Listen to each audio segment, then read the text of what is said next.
Hello, hello, welcome, welcome, welcome. It's good to be back. I've missed everybody. I've missed doing this. I've missed hanging out in my arcade, but I've been busy. I've been really busy for the last couple of weeks. And I appreciate everybody being patient. I've had a lot of things happen, and so the content has kind of slowed down to a crawl. I've been pretty much limited to community posts.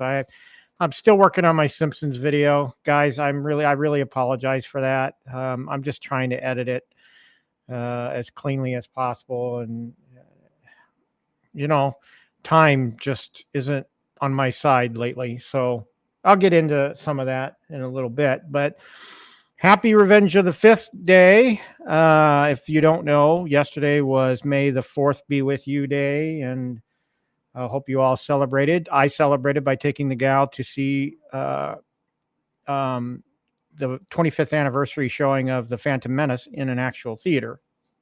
So we enjoyed that yesterday.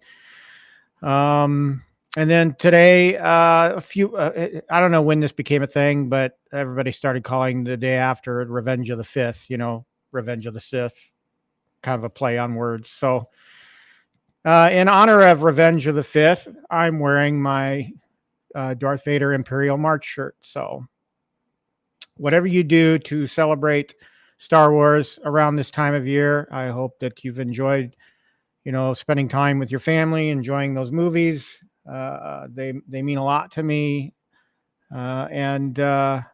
And of course, the music. The music is always a big thing for me when I watch a movie. I always look to hear if the soundtrack is good. So, well, yeah. So I've been gone for a while. Last weekend, the gal and I were in St. Louis. While I'm touching on that, let me just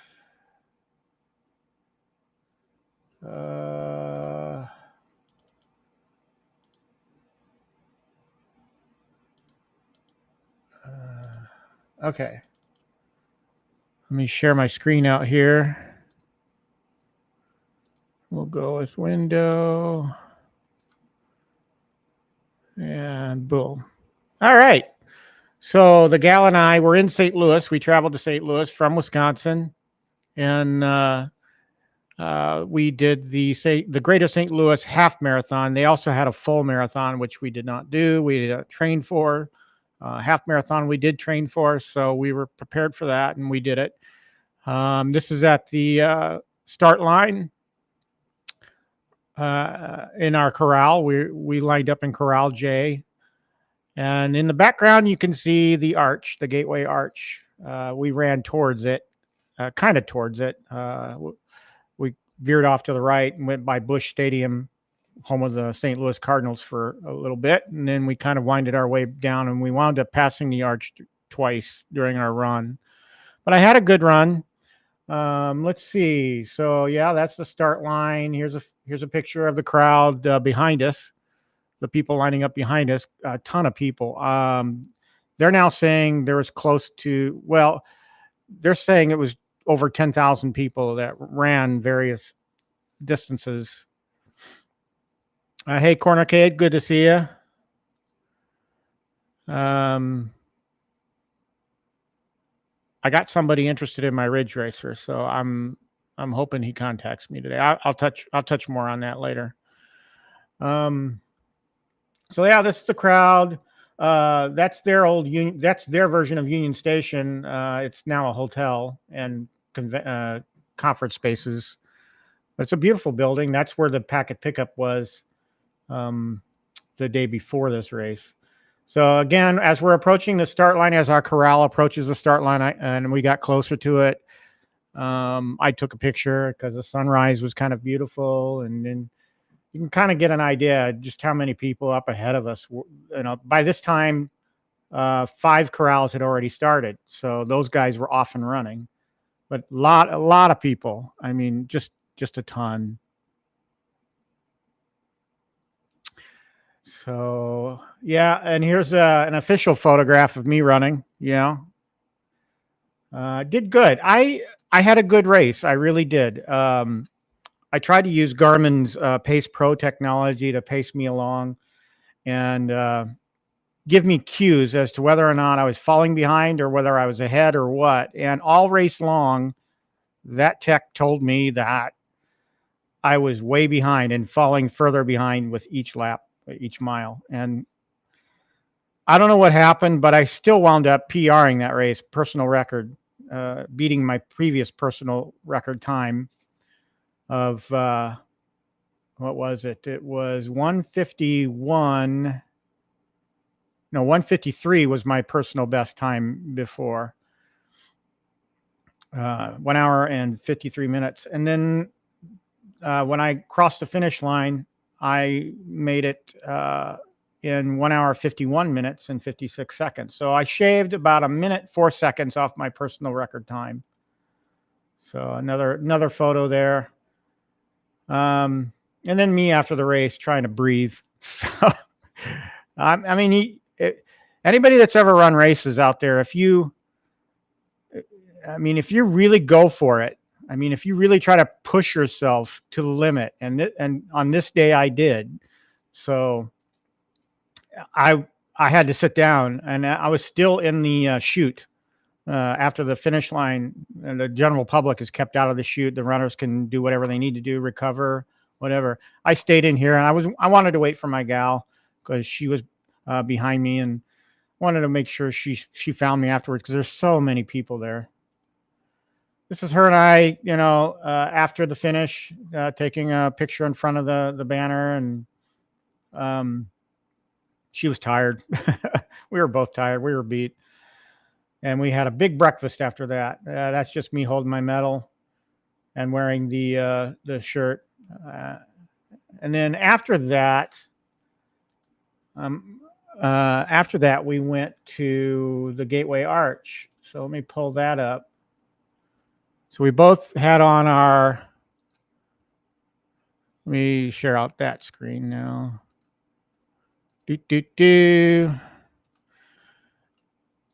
So after the race, after we had eaten breakfast and gathered ourselves up, showered and all that good stuff, put on our race shirts, we decided, well, there's one thing we're going to do. And we were there a short period of time. We were only there till Sunday morning and we left.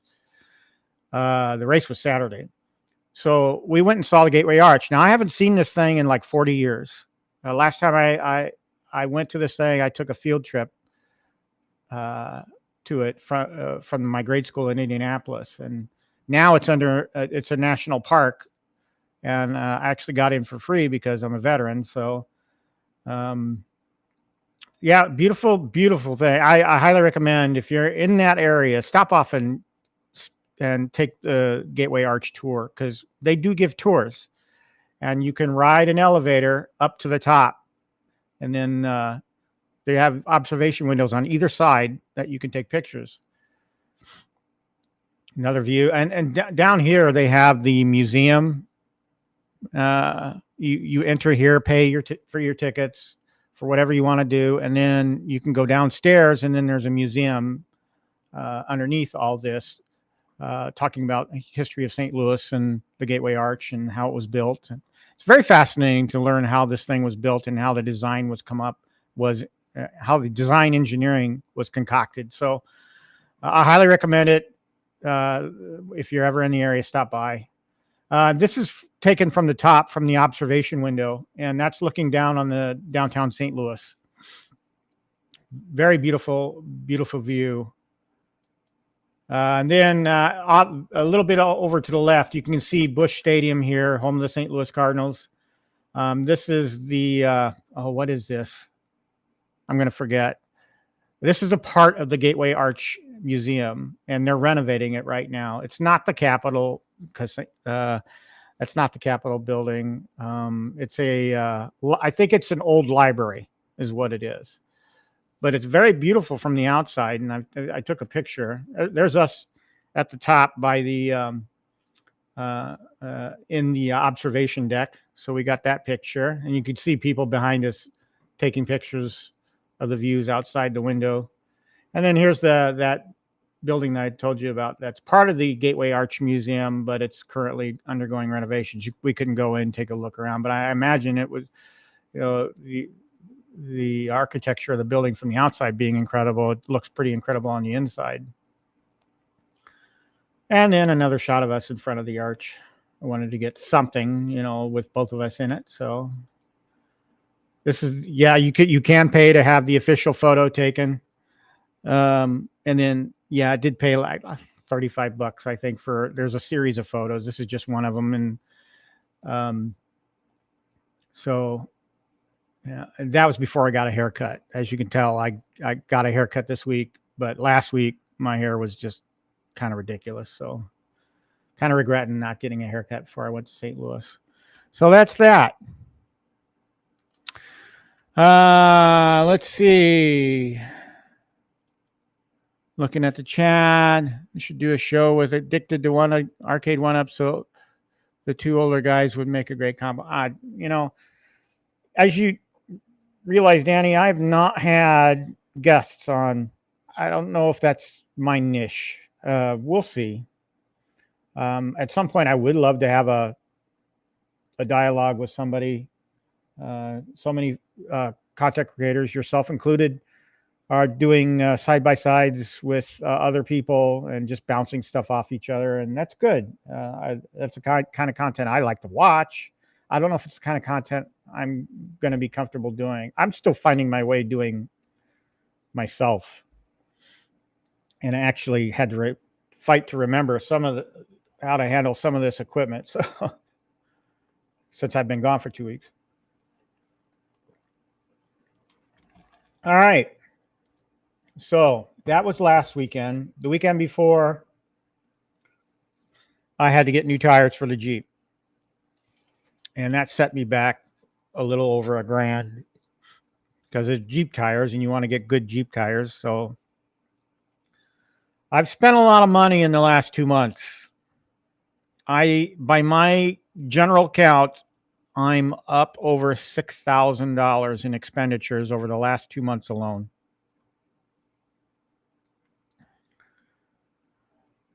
Oh, Danny, that's sweet. You tell her I said hi. I kind of sympathize with her because I'm a migraine sufferer myself, and I've been a migraine sufferer since the early 90s, and I've been on meds since. So, she's great. I love watching the videos when you two are together. It's just a great watch. So tell her I said hi. And anyway.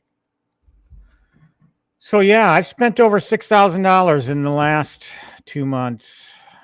It's a big hit. I am somebody, and I've had this talk with you folks, probably in my last show, I talked about it. I'm not one that likes to go in debt. I've been there. I've fought my way out of it and back again.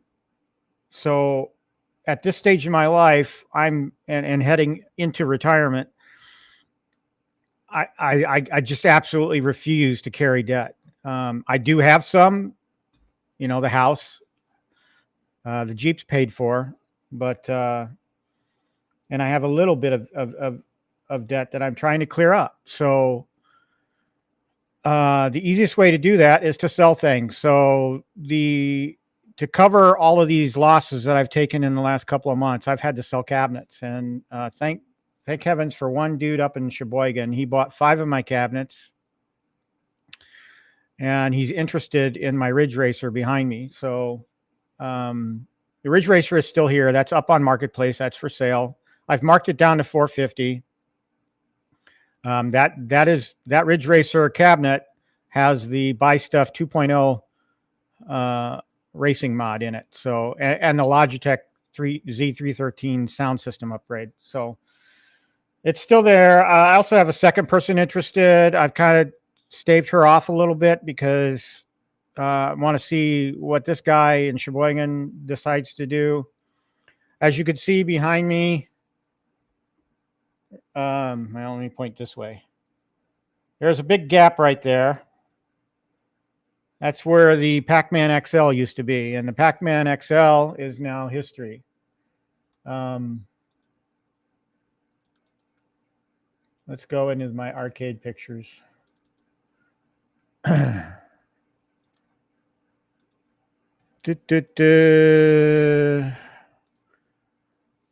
So me, I like to document everything. This is me with my this is a Pac-Man XL in the garage, waiting for the guy to come. The guy who bought this doesn't have any Arcade 1-Ups. He doesn't even know what Arcade 1-Up is. All he wants is a Pac-Man machine.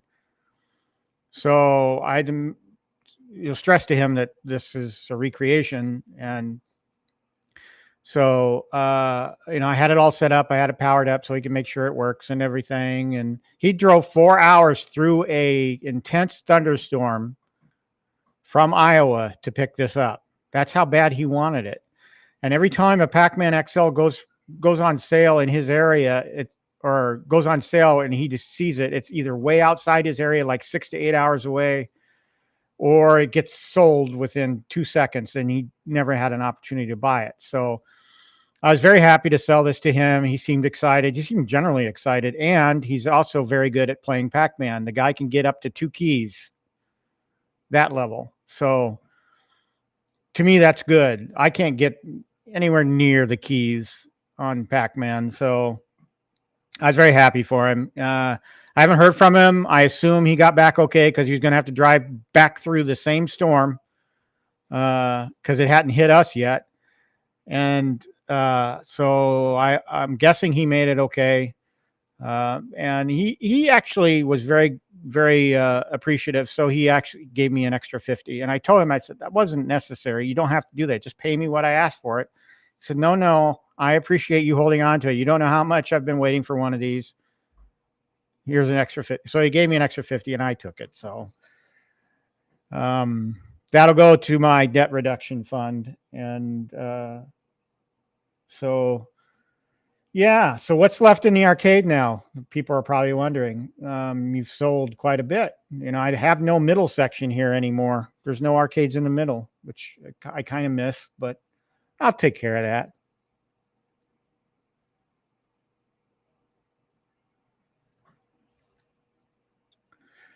So let's look.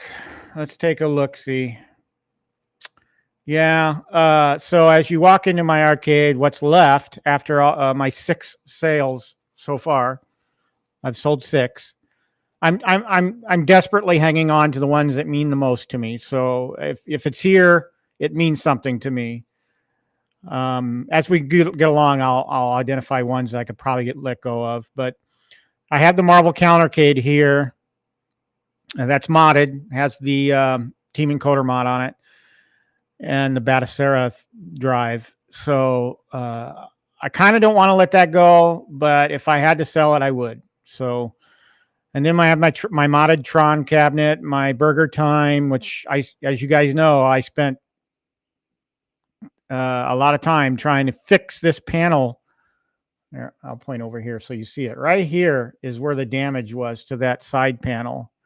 So I spent a lot of time trying to fix that and smooth it out, and it's still screwed up because I'm not good at woodworking. So it looks halfway decent, and the cabinet works. So, it's good enough for me. That means something to me. So I probably will never sell it.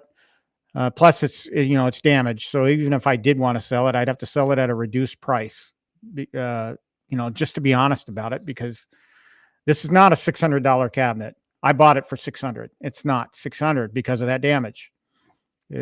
At best, I'd probably sell it for $450, but I'm not going to sell it. I love that Burger Time. My Class of 81, which is a recent purchase, I'm going to hang on to that just because of the fact that it has Miss Pac-Man. Let's talk a little bit, since I'm at this point in my arcade. My goal was to go with the Pac-Man XL to get the rumored Miss Pac-Man XL. And now that goal is on hold. I don't know if I'm going to get the if one comes out this year. I don't know if I'm going to get it, because I think I'm going to stick, this will make Danny happy. I think I'm going to stick to the deluxe or undersize just to keep the arcade looking kind of standard. I'm all about looks. That Pac-Man XL kind of stood out like a sore thumb. I liked it. I thought it was a great build. And for people that love XLs, I think it's a great cabinet. So, yeah, I made when it came to the time where I had to make a decision about selling some of these to raise a little money. I think that one was the easiest decision for me to make because number one, I have Pac-Man on the Dig Dug over there, and I have a place to play Pac-Man, and there are other multicades that I have that I can play it on. So I'm not missing the game. I am missing the artwork. So the nostalgia, it took a hit, but you know, it is what it is. You got to do what you got to do, right? I mean, I want to stay out of debt, so I'm going to pay off as much as I can, you know, as quickly as I can. So I still have dreams about cabinets that I want to get, and we'll talk about that in a minute. So the next photo, so I'm going to keep Class of 81. I don't want to get rid of that. I love the deluxe line. I love this cabinet. If I wanted to do anything with it, I'd probably put a 4-way gate on it because the games I play on it, I don't need an 8-way gate. So, you know, that cabinet just does nothing for me, Cornercade. It doesn't. It really doesn't. I really wish they would reissue that in the blue deluxe, like they had shown. I think it was at Evo last year. That cabinet I was excited about, but oh well, it is what it is. Yes, I have a list of marquees that I want to replace. So I'm going to do it. I'm probably going to start with Dig Dug, and I'll probably move to NFL Blitz and Star Wars, and Burger Time's going to get done eventually. But I'm going to do them one at a time as my funds will allow. So, and that's pretty much what I'm going to be stuck to doing for a little bit, is to just try and do simple mods to whet my appetite, keep my modding appetite happy, and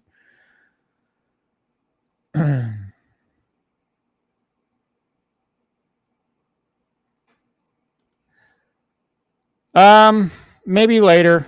Let's see. I'm going to get through what I wanted to get through.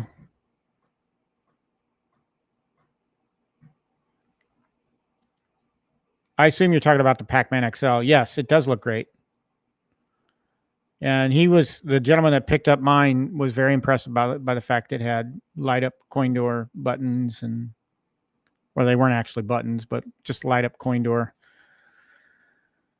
All right, so let's get back to the picture here. Let's move on. So next, I have a lot of sentimentality for these next 3 cabinets. I'll never get rid of these either. Joust, one of my favorite games ever. Plus it has the Mortal Kombat games on it, and I just received the Spectate mode update on that, and I'll talk about that in a minute.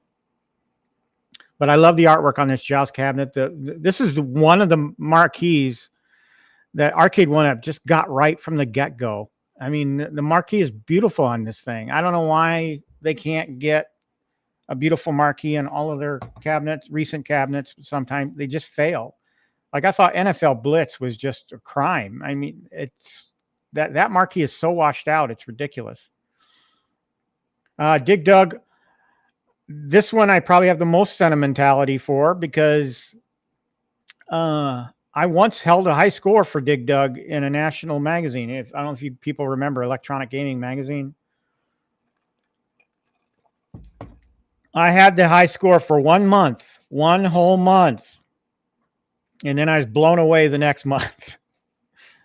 So my claim to fame is I held the national high score for Dig Dug for 1 single month. And somewhere in my archive of files, I have a picture of the page from that magazine.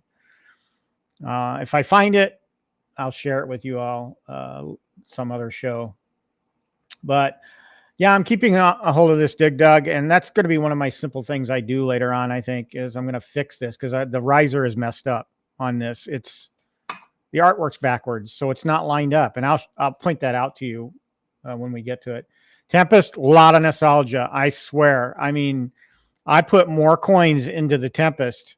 You know how when you get killed off in a game and you can put a quarter in and then start up at a higher level. That's a brilliant move on Atari's part. I mean, that was a quarter eater, Tempest was. And I have, even though I hate it because it ate so many of my quarters, I love the game and I love the artwork on the cabinet. That one, Danny, that one has a Joe Zabel marquee on it. You could probably tell. So, yeah. Star Wars pinball over there in the corner. I'm probably going to keep that, and actually I'm going to upgrade the monitor in it because the monitor is failing. You could probably make it out here in this photo, even though it's kind of way off. But this screen is not viewable.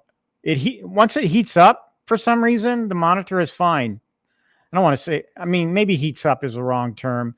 Once it runs for a while, the monitor comes in, and I'm able to play.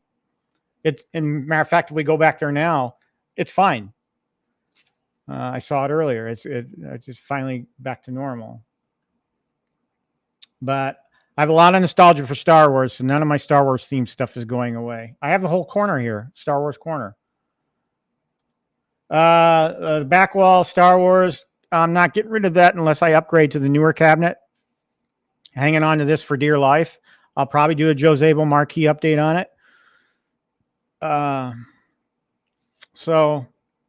But a lot of nostalgia in Star Wars. One of my very first jobs as a teenager was in a grocery store, and the grocery store out in the lobby had a sit-down Star Wars, and I loved that game. I played it on my breaks all the time. So a lot of nostalgia, a lot of memories of that game. Ridge Racer, currently up for sale on Marketplace, $450. It has the Buy Stuff 2.0 mod in it.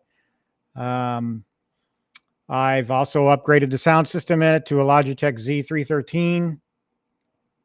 And I've done an SD card mod. So right here where my arrow is pointing, where the audio jack used to be, is an actual, that's another Buy Stuff mod. They sell that little piece that you could throw in here and then stick your SD card in the front. So you're not having to, when they do an update, like let's say tomorrow they came out with a 3.0 SD card and you ordered it and you got it.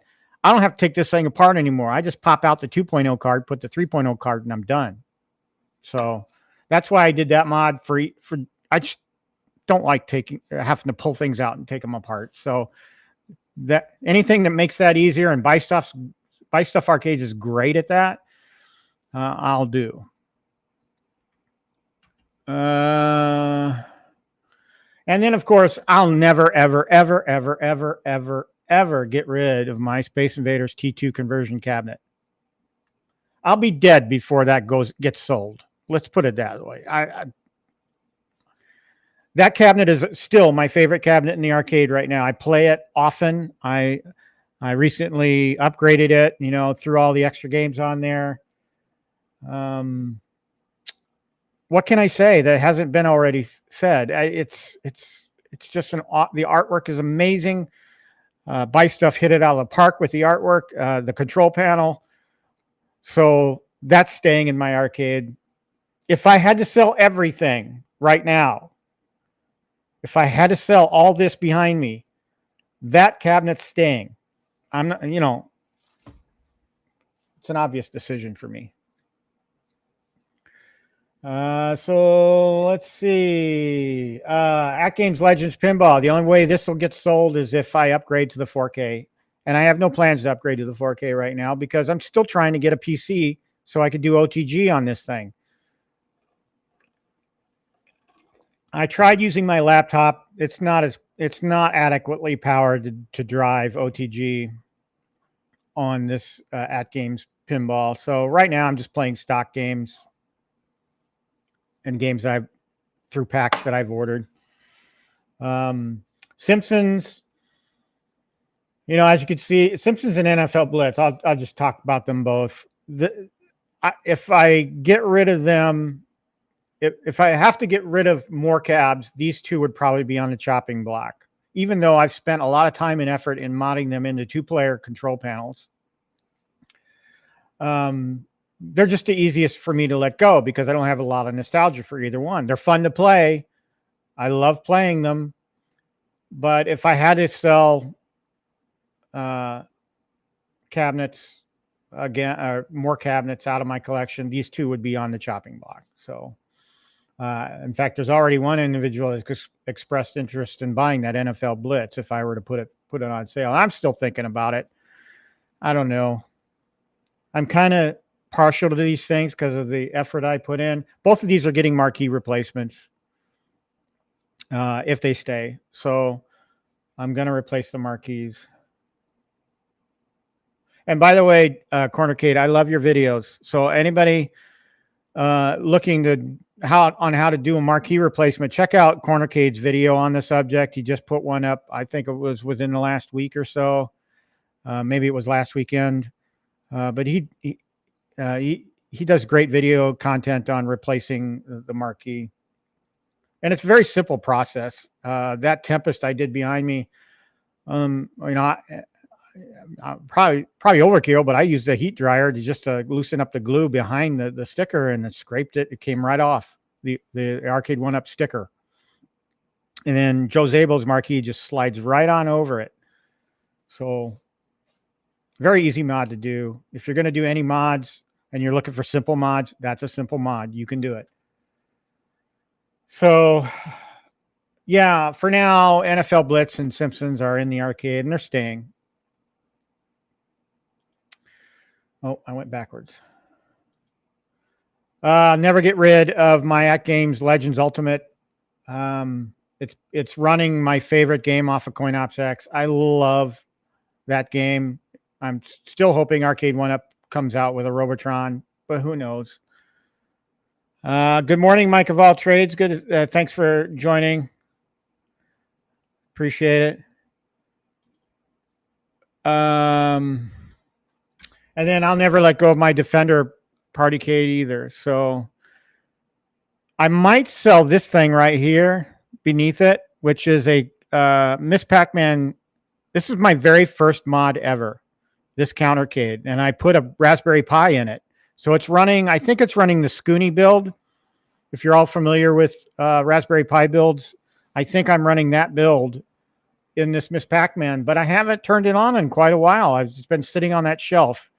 So I'm kind of thinking about letting that go. But I only want to sell it to somebody who understands the technology, because I don't want to have a whole lot of questions on, you know, if the image gets corrupted, you know, how do I fix it and all that stuff. And so I might let go of it. I don't know. And I've got, I mean, you all know the Countercades aren't, I mean, new. They're like $199 or something like that. Raspberry Pi cost me, at the time, it cost me $80 when I bought it for this. It was during the pandemic, and Raspberry, you know, y'all that know, I mean, you know that Raspberry Pis for a time went up in price for a while. They're back down now, but back then when I did this mod, so I might sell that. That was the last picture. So that's all staying. These pictures were taken this morning. So this is the state of my arcade today. And let me know if you guys have an idea of what I should do in this space for now. I mean, should I move? Like, I was thinking about moving the Space Invaders over, but it's a little tall and it would kind of block out that Pac-Man sign. My goal is to put a Pac-Man Deluxe back in there. So maybe I should just wait, throw a Pac-Man Deluxe in there. But you know, for purposes of being on camera, I would love to have something put in that space to fill it.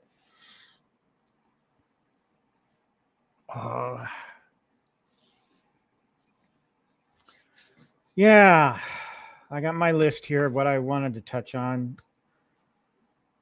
Did that.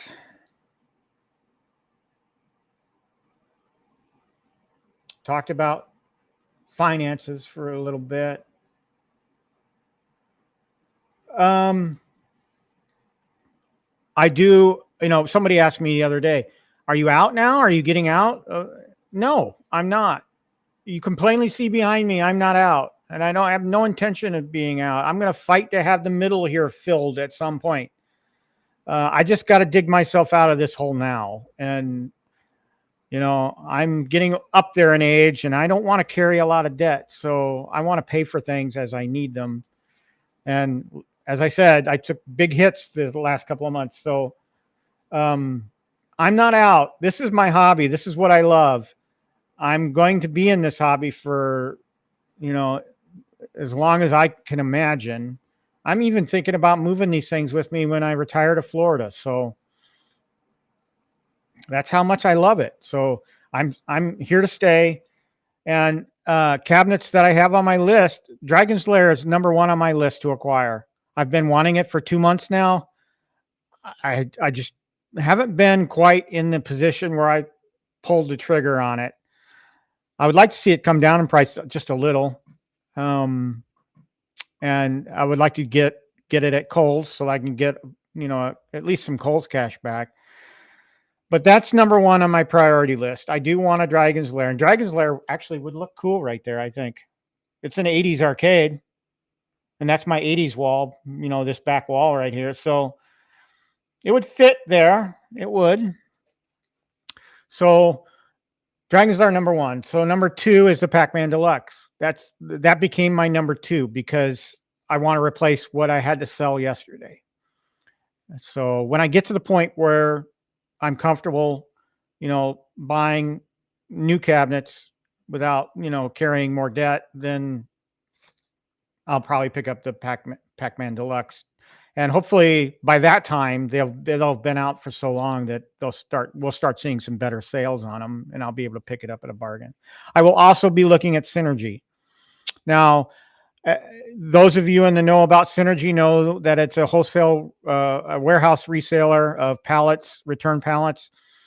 They haven't had much lately. They've kind of sold out of their inventory. They do have a few things, but the boxes they have left are junk. They're repacks, and there's no guarantee that they even have an X-Men repacked. And I thought about offering them about $150 for it just to see if they'd bite and try to convince them that, hey, somebody repacked this. There's no guarantee that I'm going to walk away with a fully functional cabinet. So, I will use Synergy as a resource, though. I'll pop in there now and again, and if they happen to have a Pac-Man Deluxe return, and it looks like it's not a repack, I might grab it because I know I can get it at a reduced rate through them, and I know I got the Mortal Kombat Deluxe from them, and it was in terrific shape. It was in showroom shape. So, so I'll use that. I'll use Synergy as a resource and pop in there once in a while. Oh, let's see. Those are the only two cabinets on my radar right now. I did have Big Buck Hunter on my radar at one point, but I've played it a few times now in other places, and it's since I have no nostalgia for it. Would I want it in my arcade? Sure. Do I need to get it now? No. So it's very low on my list right now. If a sale came up on it, dirt cheap, I'd take it. So yeah, even though I've taken a hit the last couple of months, I fully intend to stay in this hobby, and I have cabinets on my radar that I want to buy. So you guys will be the first to know on this channel when I decide to buy again, and I have bought, and I'll definitely include you all in the process because I love, that's content to me, is building these things. So, a lot of people, getting their 4K pinballs now. I want to get a 4K eventually, but that's another thing very low on my priority list.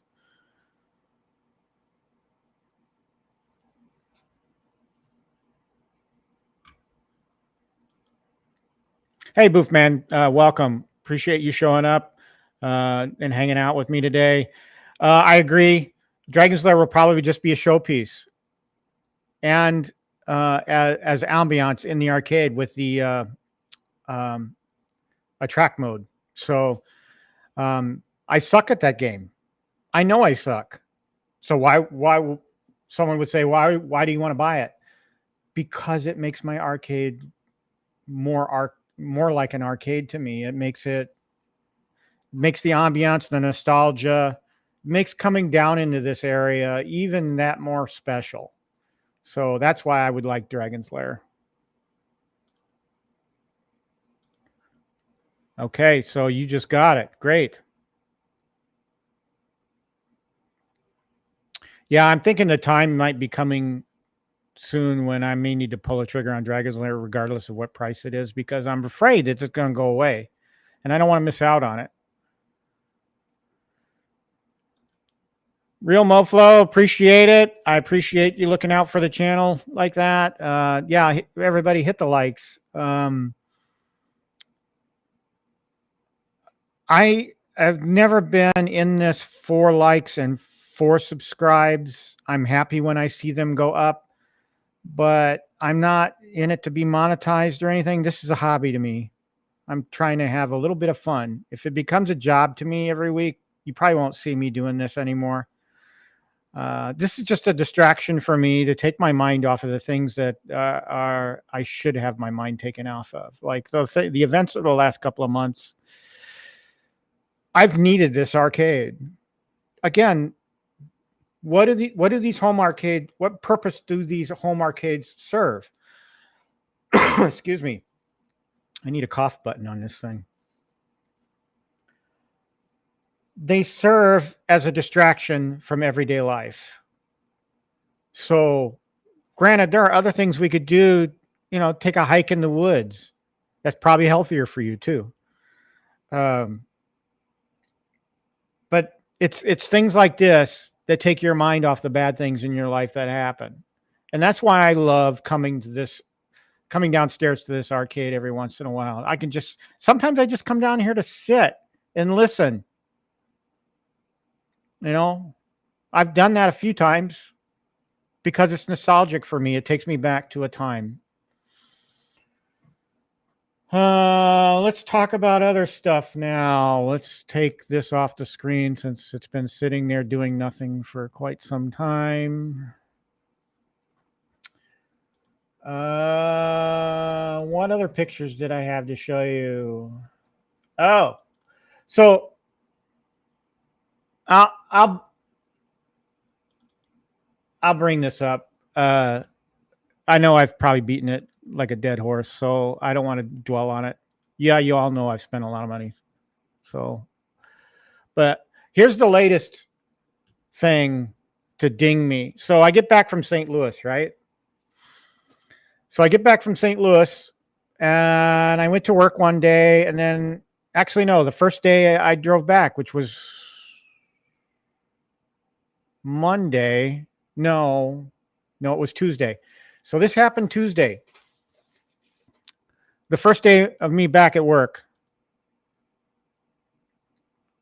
I'm driving along, tooling along on southbound 45 here in Wisconsin in the Menominee Falls area. Heck, I was right by Costco. So PD7 would know where this is because he shoots on that bridge sometimes. I'm riding behind. There's a box truck. There's two cars behind it. And we're just chained along driving the left lane because that's just the way it is here. You're at speed and you're just following the train. And so the box truck blows a tire. And the two cars behind it got the brunt of it. But I didn't see the tire until the last second. And I couldn't avoid it. And the tire hit the front of my Jeep, broke the grill in two places. Let's see, moving on to the next photo. A little damage here to the hood. It's kind of blurry. Sorry about that. I took this in a dark lit area.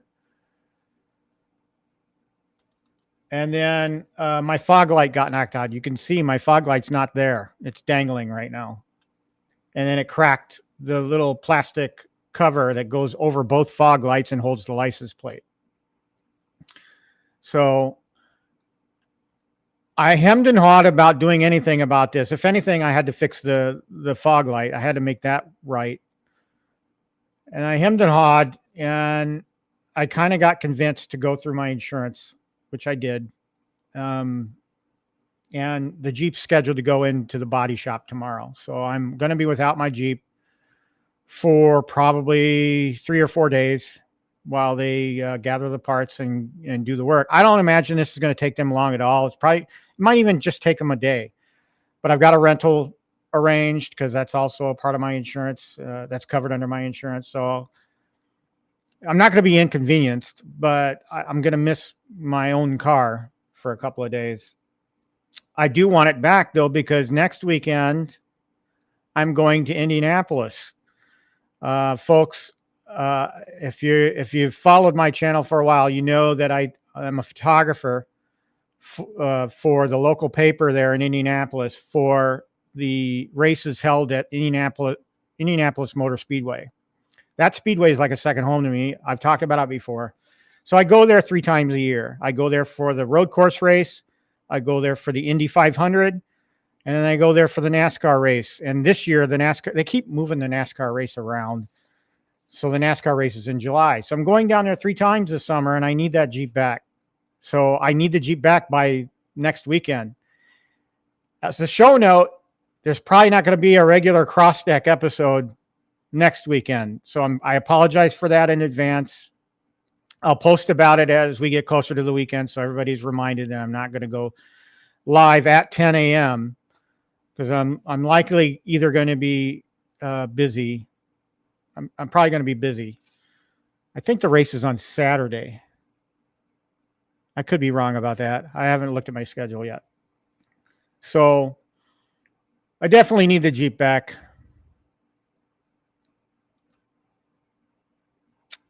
Anywho, that's that. What else do I have to show you? Oh, this is gonna kind of be bouncing around here. What else do I have to talk about? Well, that is the next thing on my list. You all know about MK Spectate mode. I posted on this on my community page.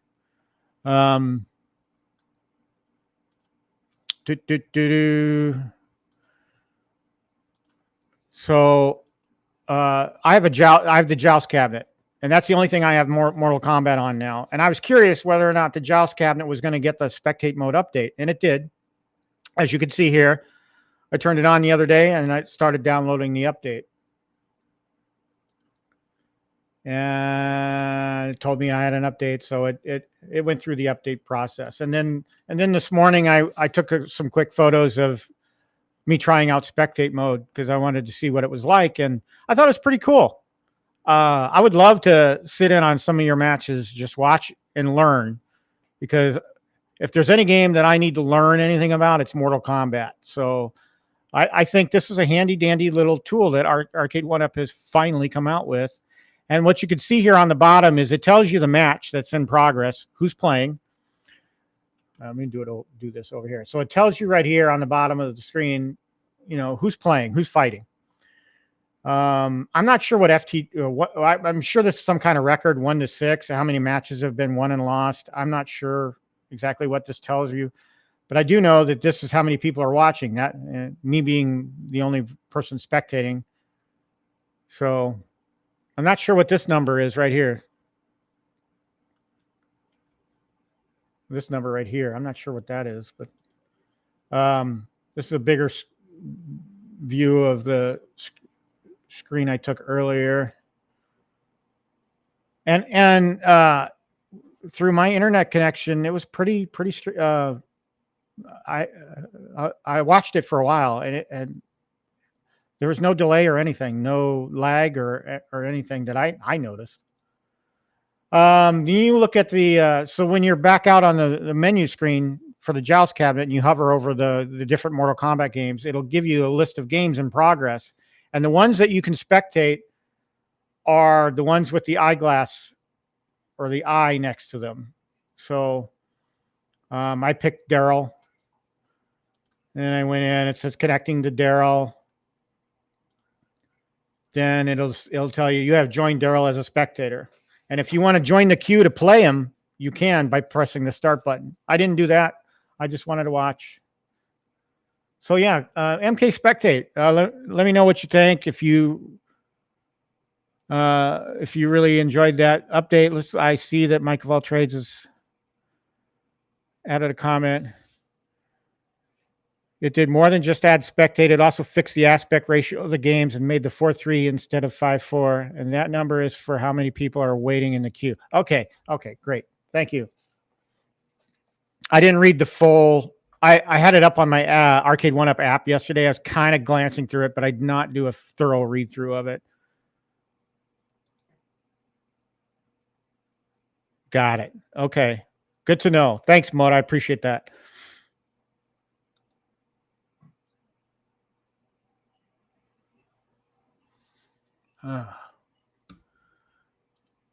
So what else? I saw on the groups that people are starting, or at least one guy has received their X-Men 97 cabinet. No nostalgia. I'd buy it if it were 150. That's where I'm at with it. But those of you that have nostalgia for both the cartoon and the cabinet, more power to you. Get what you want, right? I mean, some people don't understand some of the purchases I've made or some of the decisions on modding I've made. Well, it's what makes you happy, right? I mean, you got to be happy. So do what makes you happy. I wanted to talk about, so my modding plans change from time to time, so I kind of like to touch base on them, what I'd like to do. I have a couple of things I might do today. I need to replace the monitor in that Star Wars pinball behind me. So since I'm going to do a replacement, I'm going to be doing a 32-inch mod on it, just because I'd like a larger play field. So that's next on my modding. That's going to cost me a little bit of money just to get the monitor. So that might be delayed. So I'm going to try and live with what I have. If the monitor on the Star Wars pinball does die permanently, then that might move me more closer to actually doing that mod. So that's on my plans.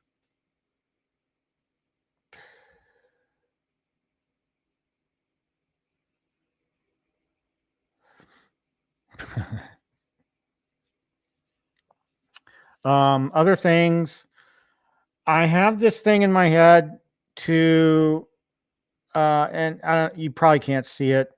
Let me go to a different camera view. Oh, I got to take this off the screen. So here's the live view of the arcade. On the bottom right there, on the floor is a JAMA cabinet that I bought from Midwest Gaming Classic like 12 years ago. That's how old that thing is. And it's, and how long JAMA's been around. I mean, I'm sure it's been around longer than 12 years, but that's how old this unit is. I bought it at Midwest Gaming Classic for $700. And it's basically a countercade with a PC monitor in it. I'll put it on the table so y'all get a better look at it. And I think I've taken a picture for my community page. But I want to gut that thing. To me, the artwork is terrible. The gameplay and the form factor is terrible. There's no marquee. I want to take the JAMA components out and I want to put it and build it into Arcade 1-Up, an empty cabinet that maybe I pick up from Synergy. That's in their room of doom where there's no working Arcade 1-Ups in there. They're trying to figure out what to do with them. And that room's even getting empty at Synergy. So I'm thinking about if I come across like a midway form cabinet that's not working, there's a bad PCB monitor, whatever, I'm thinking about buying it and seeing if they'll take $50 for it, and then bringing it home and putting all the JAMA parts, building a JAMA cabinet. So that's on my project list, my want to do. I've got, as I mentioned earlier, I've got several marquee replacements I want to do, and I really want to support JC over at Tulsa Arcades. As you all know, he lost his wife recently, and so I want to show a level of support with him. And I'm a big fan, and I know that Quarterdeck's not a big fan of risers. He's going through Joel now to replace his risers with more inline inseam form factors to kind of make his cabinets look like deluxes. But I'm a big fan of JC's and Tulsa Arcade's lighted front panels for risers, and risers don't bother me. So I have a few risers. I'd like to get one for Star Wars. I'd like to get a lighted riser for Star Wars, and I'd like to get a lighted riser front panel for I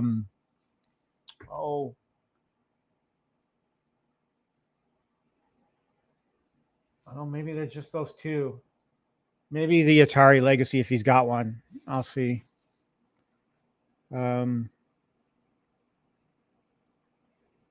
Yeah. So yeah, marquee replacements, and right, those are simple mods that I can do. I have another trackball from Glenn from GRS that I want to put in the Simpsons, but believe it or not, I'm technically not done with that Simpsons mod. The trackball assembly is exposed on the front of that arcade, and I want to come up with some way of either putting a piece in front with Simpsons artwork. If you look at Danny's 2-player control panel conversion for Simpsons, he got his from 99 Lives Arcade, and I loved what 99 Lives Arcade did with the Simpsons control panel, and had the little strip in front that kind of blocks out the trackball. So I want to fix that somehow. So we'll see. Taking a look at the chat, I see PD7 has made an appearance. PD7, loved your video yesterday where you went to Buffalo Phil's. That was great. I love that video.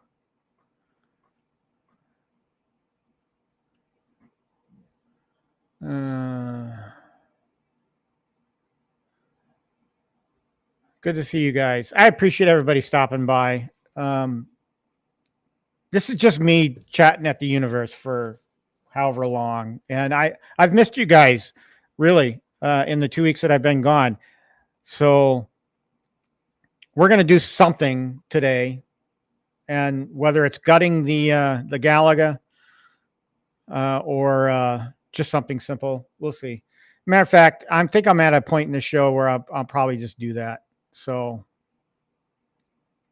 I think I'm gonna keep this view up. Hey, Biggie D, good to see you. Thanks for joining.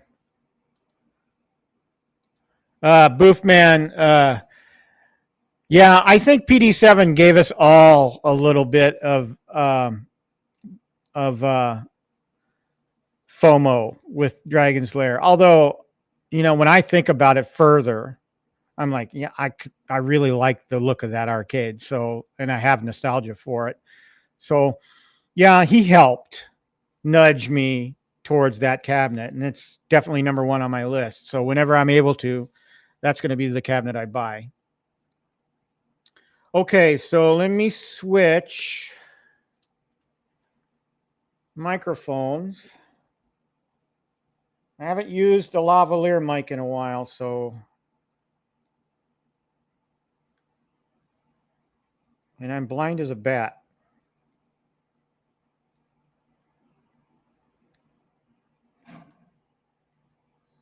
There we go. I had it upside down. Testing. All right.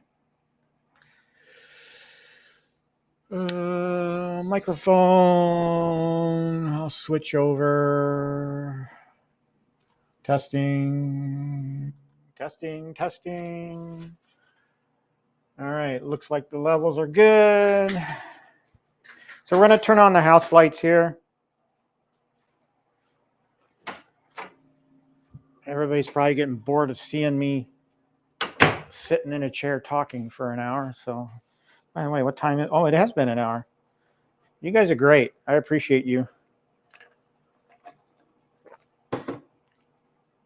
All right, the house lights are on. So this is not what I'm going to do first, but I'm going to bring it up here just to show it to you. Let's see. I'll adjust this camera a little bit so you get a better view of it. So this is the unit that I bought from Midwest Gaming Classic 12 years ago. I want to say it was 12 years ago. It might be. It's definitely over 10. That's how long I've been going to Midwest Gaming Classic, guys. And I haven't been in a few years. This year was the first time I've been back there. So I replaced this bezel. As you can see, they have an Acer monitor in here. And it's cut off by the control panel. Actually, I put the Acer monitor in there to replace the PC monitor they had in there before. So this whole thing is kind of aged over time. The monitor went bad in it. I had to go down the street to a local computer repair shop who had a bunch of monitors in stock. So this monitor is the wrong form factor for this unit, but it fit. I was able to mount it. But as you can see, it's a typical 60-in-1 menu. So the games on it are great. You know, and the navigation is great. So what I'd like to do is I'd love to get an Arcade 1-Up cabinet, maybe a midway form factor, maybe some kind of legacy form factor, and throw all of these components in it. And then I would love to reskin the cabinet into a Donkey Kong. So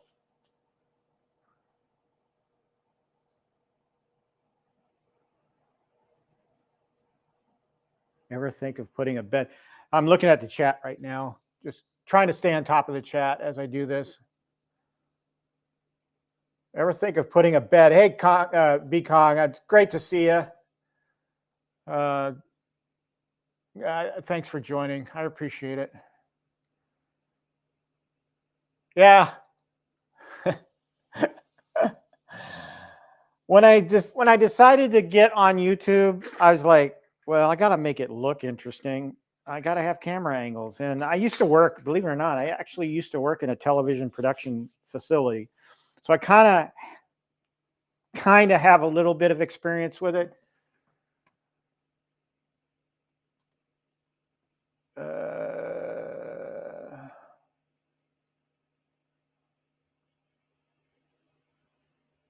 So just to talk about the cameras for a second. So most of the cameras are 720s. They're not, well, yeah, they're kind of older Logitech cameras that I use for the angles. The higher one I use for the headshot at the desk.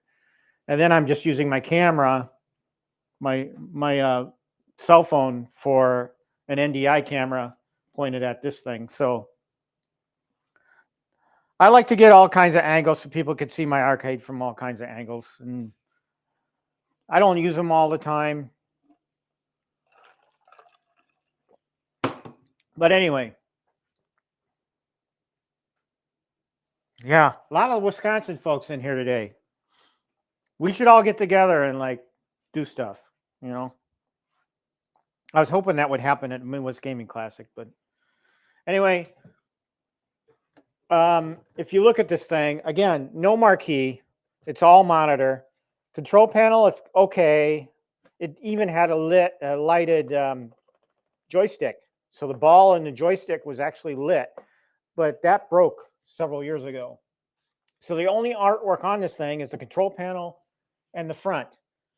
And the T-molding is green, but there's nothing here, nothing there.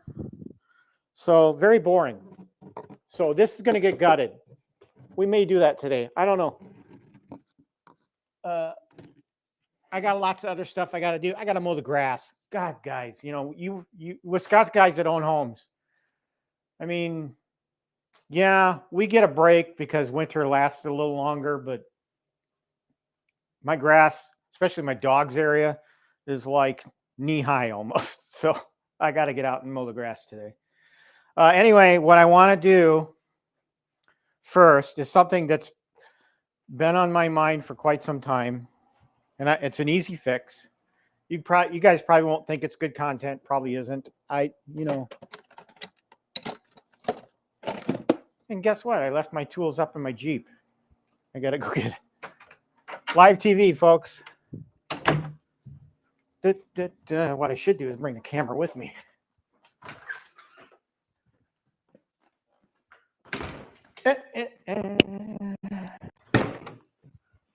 I wonder if the mic is really working right now with me out in the garage.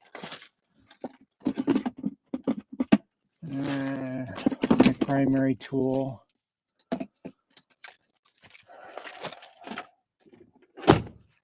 All right.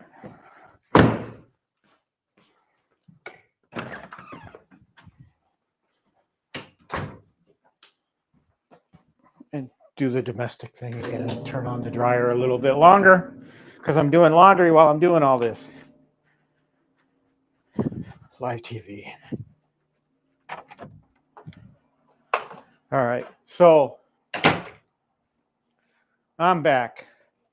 Audio levels are still okay. Yep.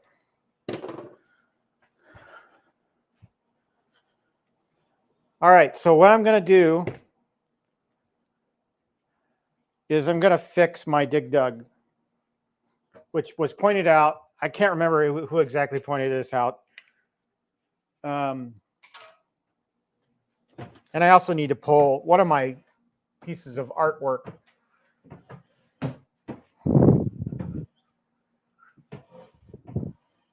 Fell apart, so I need to get it off the floor. It fell behind my my dig dug.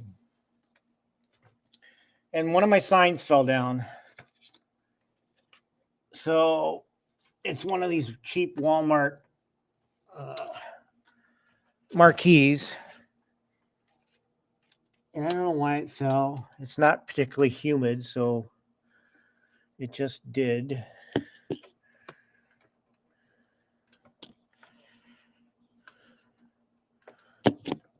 I need to unplug this thing for now, anyway. So I'll get this up off and out of the way. But y'all, if you can see it on camera, you can look at my dig dug and tell me what's wrong with it. This is something that I've known about for quite some time. I just haven't gotten around to do it. Yeah, you can kind of see it. Let me turn it a little bit so you can see it. At least on one camera. Can you tell me what's off about that dig dug?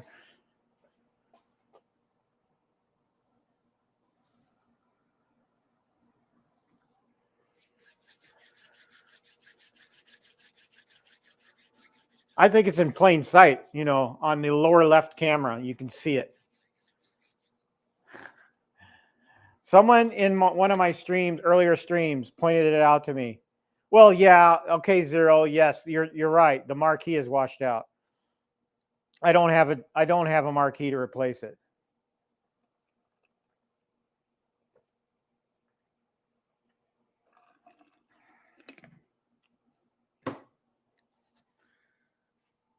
I'll point it out to you. Look here. You got this artwork, and then you got this artwork. What's wrong with that picture? I was doing a tour of my arcade. I think it was a live tour. And someone said, your Dig Dug artwork is off. So, yeah. So what we're going to do, not to belay the point, is we're going to fix that riser. Let me get it to a point where I can just yank this off.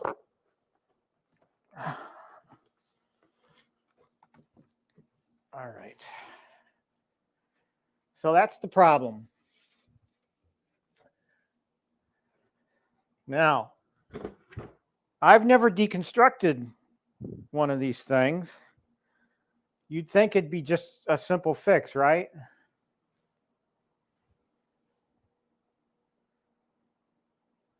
This is the front.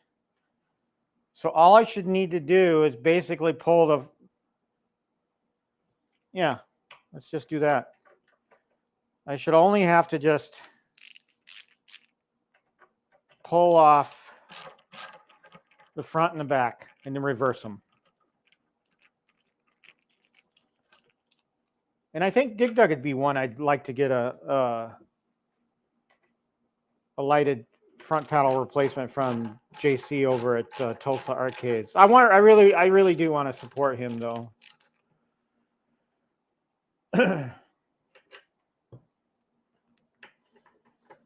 So yeah, I need to basically flip this around so that the artwork lines up.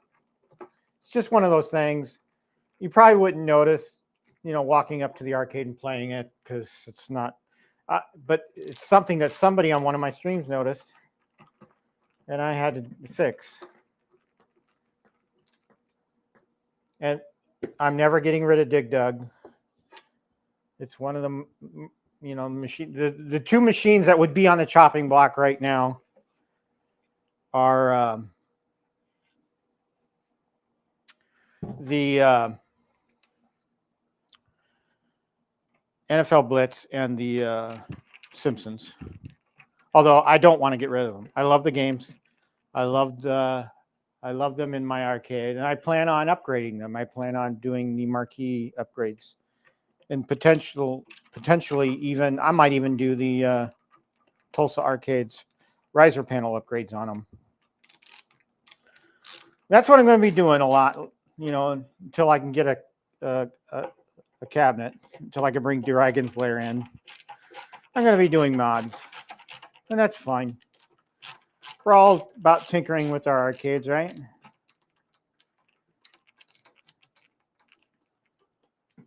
So we're just going to swap the back and the front on this Dig Dug riser. Why don't I use a drill? I don't like using drills. Number one, I don't have a decent drill. I have a Black & Decker, but the battery on it seems weak. I've had it for years, so. All right. So we're going to just take the front panel, swap it with the rear panel, make the back the front and the front the back.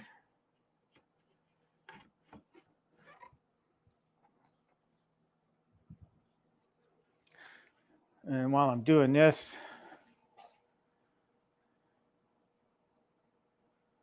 let's look at the chat. Yeah, the riser is screwy. It's kind of screwed up. I don't know if I can do that. If I can name the cameras or not. I do have names on them from my end, but I don't know if I could put the cameras up on the actual images. Again, my camera layout is coming from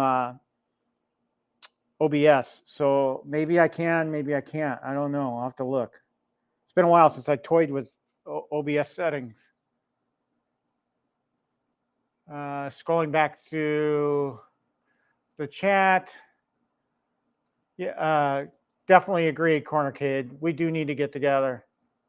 Whether it's at that place, that arcade in Madison, that's where that X-Men was. It was in Madison. Or if we just get together at here in the Garcade, that'd be closer to me. Yeah, I screwed it up. I wasn't paying attention. I should have paid attention. And you can damn sure bet I'm going to be paying attention going forward.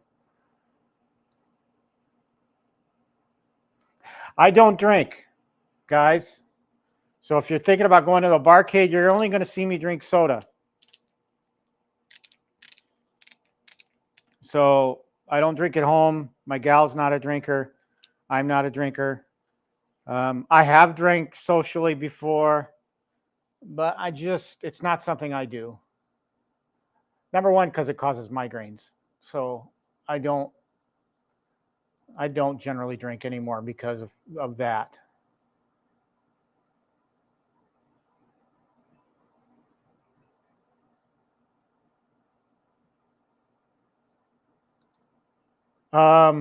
The Pac-Man XL I let go for $400.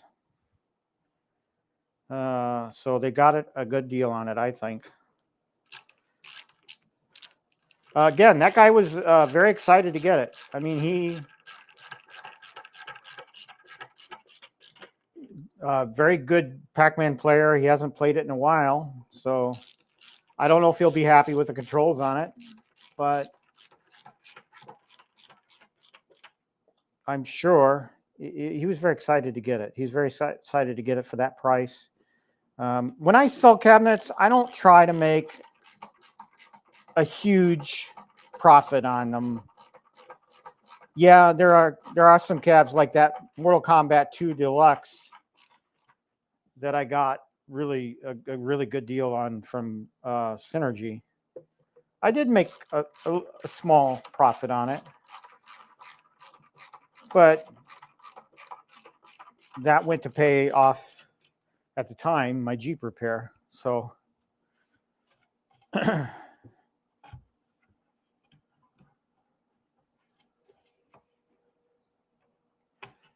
right, so that fits. Basically reversing the front and the back panels here. Let's check the chat again. I want to get the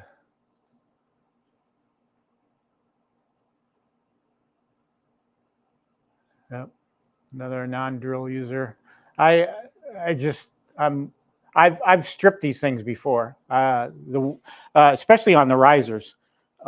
If you go too tight on these things, the screws will actually go through them. Don't want to do that.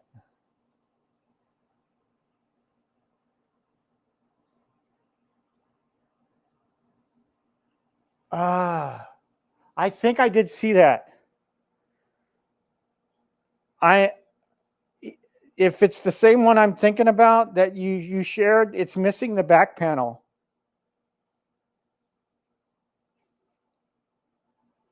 Is this yours? Is this your?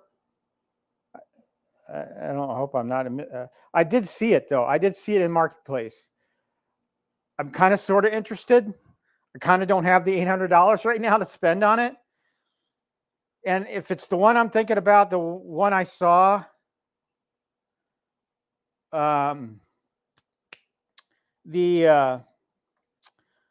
it's missing the back, one of the back panels, and maybe that's just an easy fix. You could probably have one cut for you and just replace it.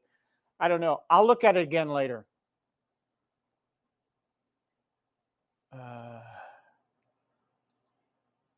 Thank you, Ted. I appreciate that. And thanks for joining the stream. I appreciate it. Kind of doing some things here at the tail end of my show. Just things, annoying little things that I've been wanting to do. I appreciate the comment, though. I tried to when I started doing this, I tried to do things that I think the community would appreciate, and I think this is one of them: the multicam setup. Trying to get all angles of anything that I tried to do. Now, as the arcade filled up, and you guys remember this, when I had stuff in the middle, it was kind of hard to do mods. And now I got all this space. I can do all the mods I want now and still have, and the camera setup's pretty good. So.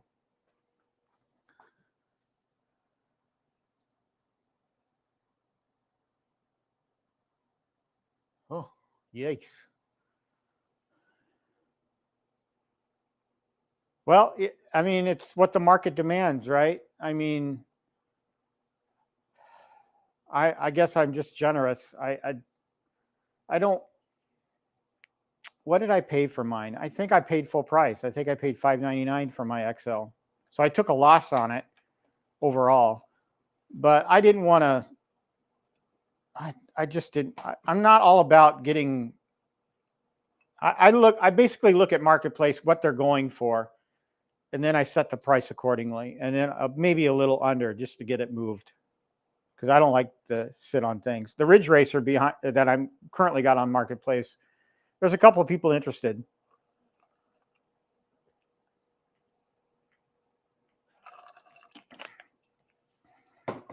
Gotham, good to see you. Welcome aboard. Good to see you. Appreciate it.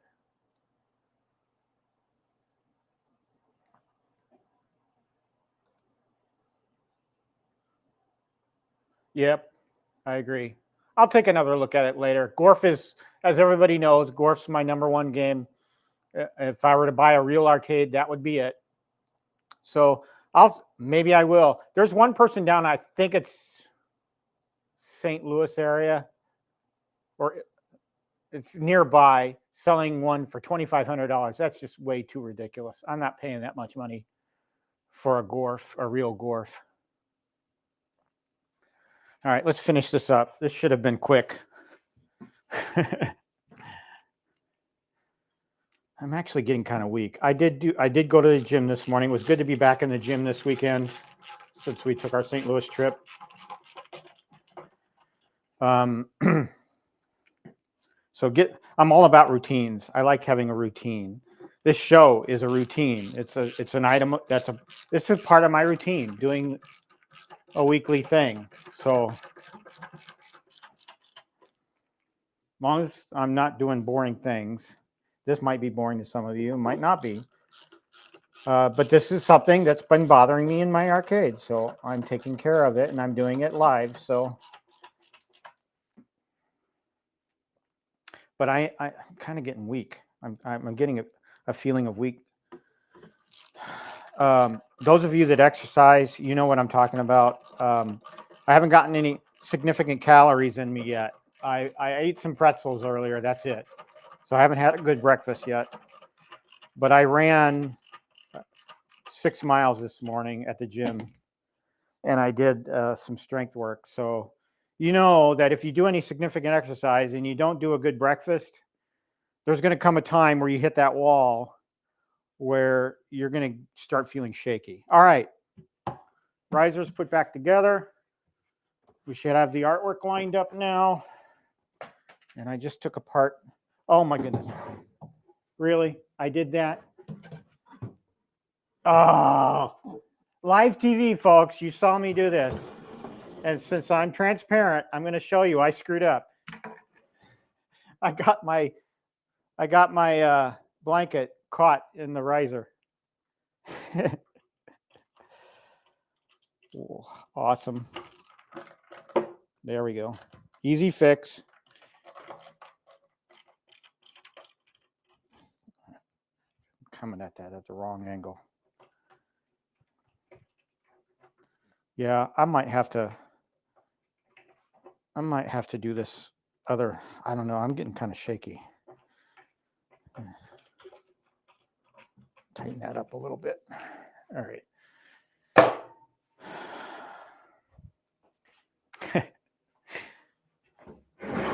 Silly me. All right, this should be fixed.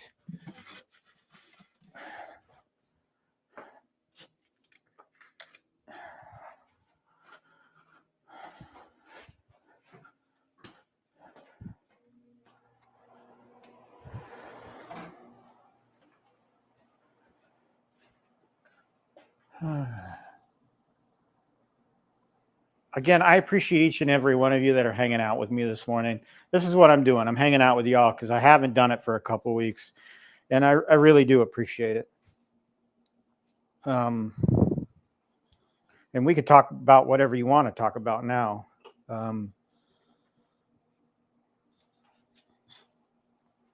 again, next weekend I won't be streaming. I may stream live from the track. The tricky thing is I can't run afoul of IndyCar. IndyCar will come down hard. I've seen people lose their credentials at the track for filming video. So I have to be careful about what I take video of, what I show on stream. It can't be anything licensed.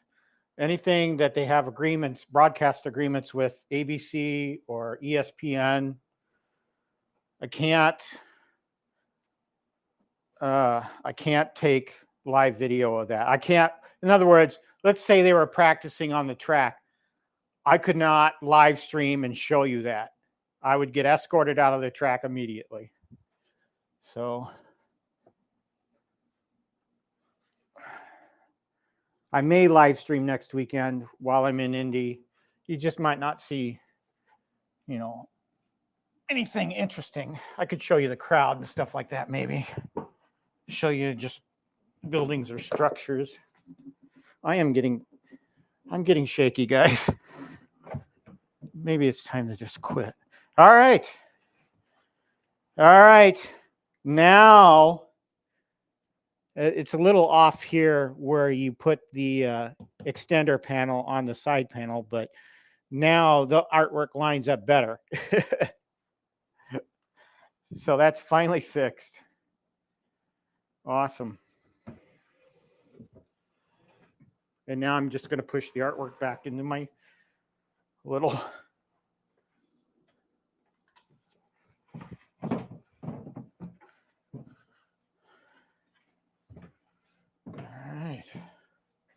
And again, my whole philosophy, some of you I know like to bunch these up together. I don't like to do that. I like the artwork to be a little bit visible anyway.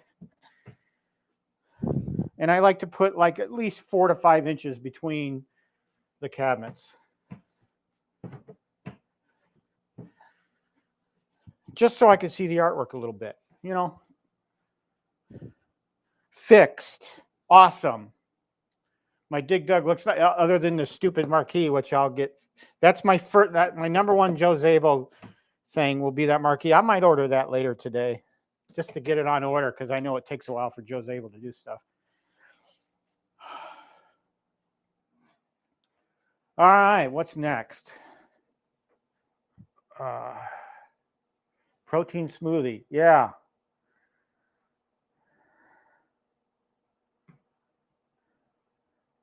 Yes, you're right.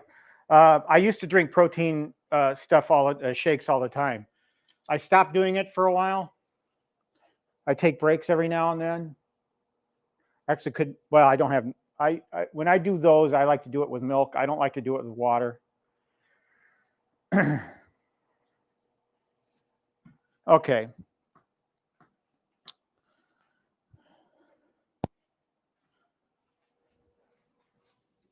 So let's look at this thing, which I kind of showed you earlier. So again,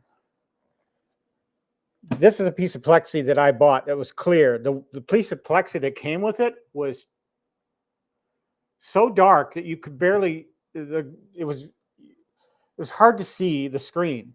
So I said, I'm just going to get a piece of clear plex and then I'll put some artwork around it. Never got around to that. So what I need to do is just gut this thing and be done with it. I don't know if I could sell the cabinet. I don't even maybe want it, but they used to sell these at Midwest Gaming Classic. So I'll turn this thing around and we'll look at what I'm thinking about doing. And to show you, I still have the original documentation that came with it. So that's the original. Oh, it's got personal information on there. I probably shouldn't share it. I don't even know if that's accurate or if I just wrote it down from something else. But I also have this printed from, this is the JAMA board documentation. And in it, It tells you all the dip switch settings, how to set them, all the games lists. So it basically tells you how to set up the JAMA board. And each game, through the software, you can change the lives and the difficulty, extra lives and all that. Just by changing, once you get it into the software configuration mode, then you can just change it. Zero, I have not got the black lights up yet. Are you challenging me to put them up now? Because actually now would be a good time because I got nothing in the middle here to hamper my access to the ceiling. So maybe that's a project for another time. I don't want this to become a 4-hour stream. All right.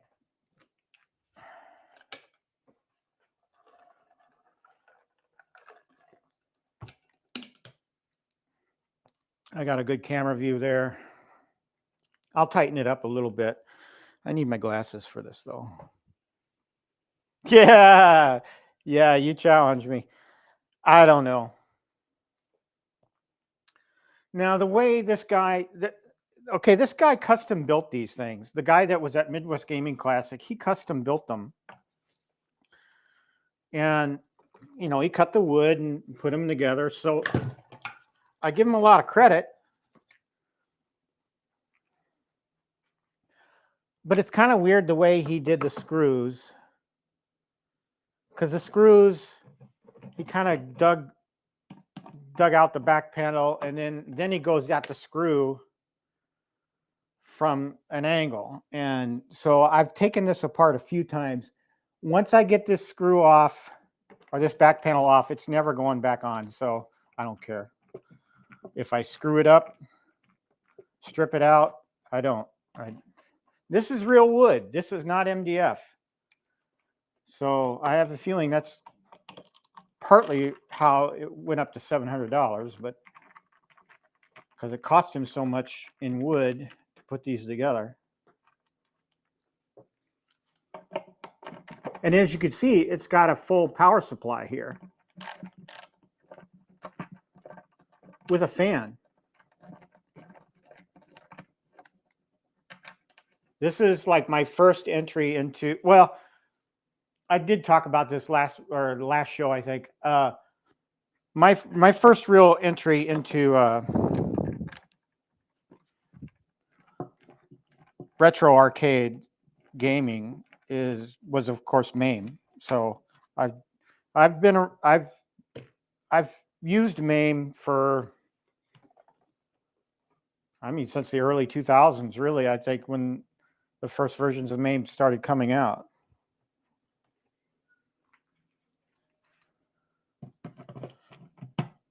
All right, this thing's kind of hard to pop out.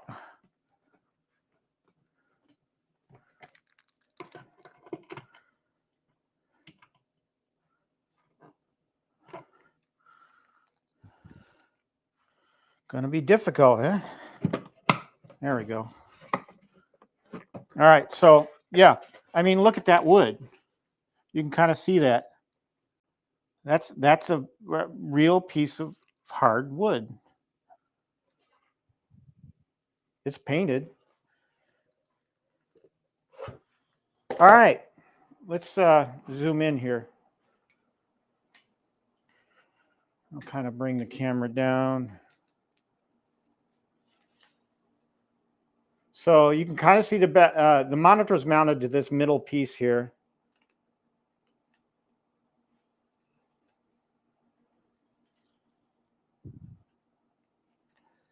All right.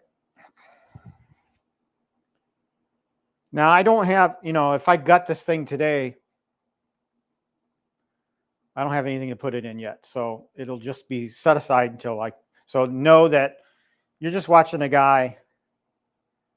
You're just watching a guy take something apart basically right now. But I'm kind of curious.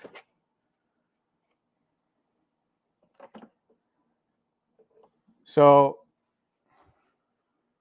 I need better light here. I wonder if these are charged. There we go. 41% light. Okay, so let me point out some of the components here. So here's the JAMA board right here. It's mounted to the floorboard. You've got your JAMA harness going to the buttons. So JAMA board, VGA monitor cable, and then JAMA wiring harness off to the left here. And you can see all the wiring. And then the monitor plugged into this power supply. There's an outlet actually on it.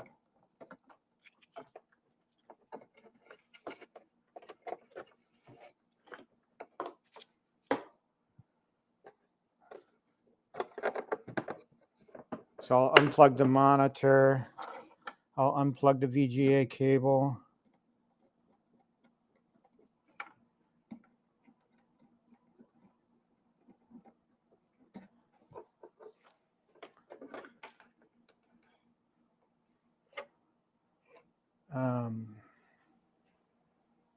Since we're taking this apart, we're going to take off the plexiglass.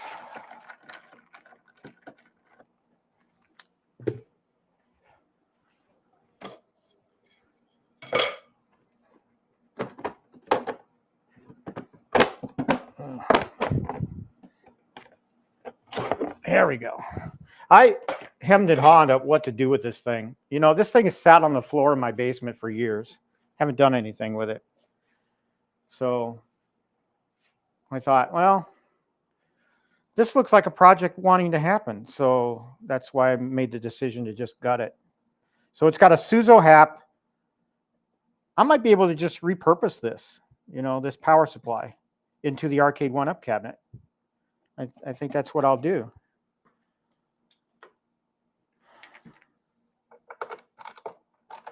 So what I'm going to do now,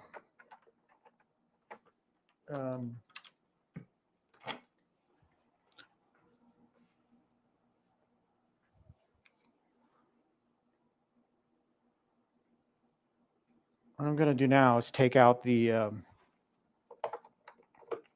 monitor. This might get interesting as I get down to the last screw. We'll see.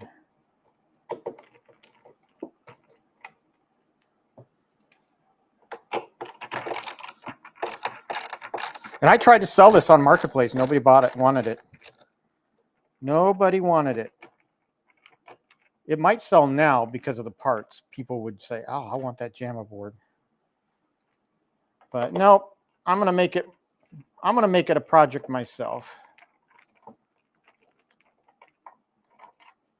I mean, it's a hobby, right? This is probably gonna fall. Maybe it won't.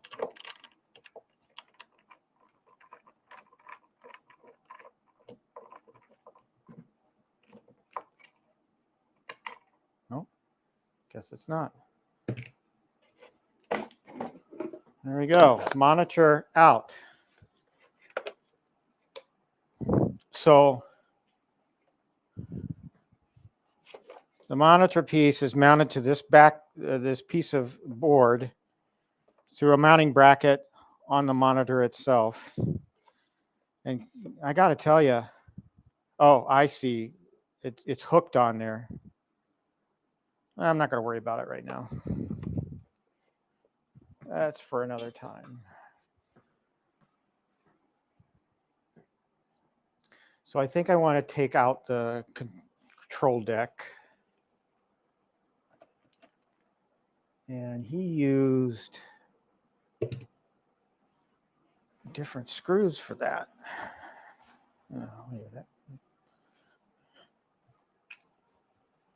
I got a tool in here for it.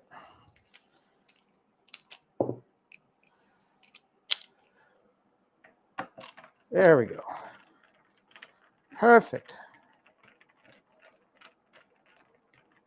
I actually reuse these buttons too. Actually, yeah, I probably will in my build.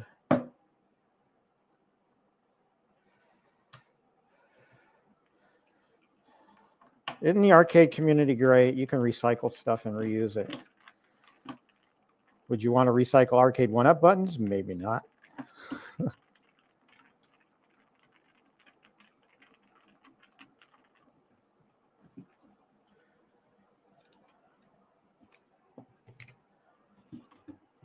All right, so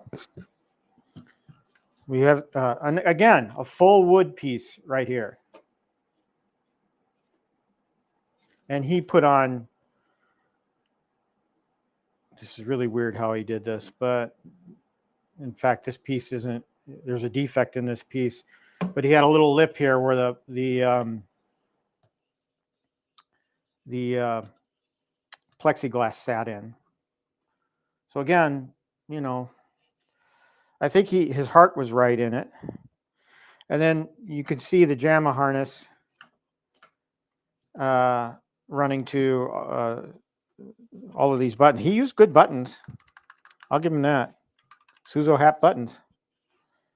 Looks like. I'm no button expert.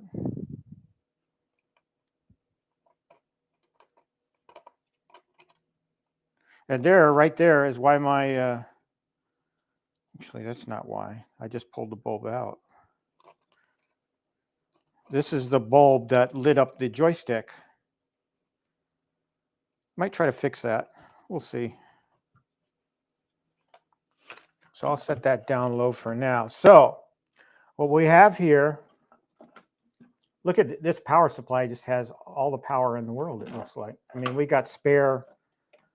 The only power to the, I mean, it ran power for the monitor, of course, but the only power that, you know, from one of its connectors was going to the JAMA board.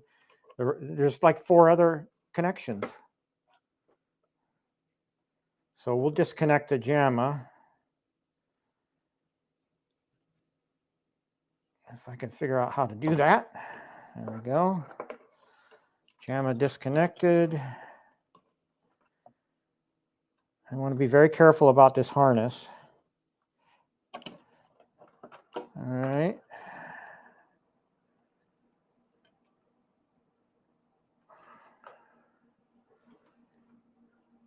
What did you do, cowboy?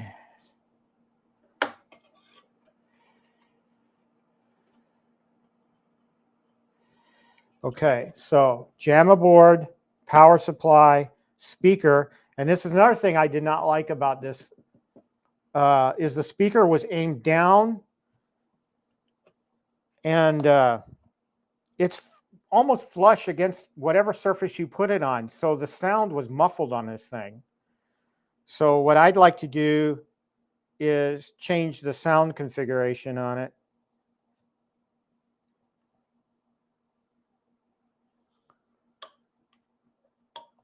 Okay, so that frees up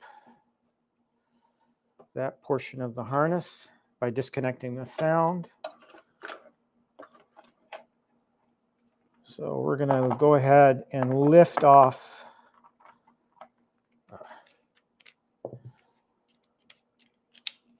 the JAMA board, the most important piece. And after I get this out, I'm going to check the chat, see how what everybody's saying. And you can kind of, I mean, you might not be able to see, but on either side of the case here, you see all the scratches and everything from multiple times I've taken this thing apart. I'm going to save these standoffs too to mount in the Arcade 1-up chassis.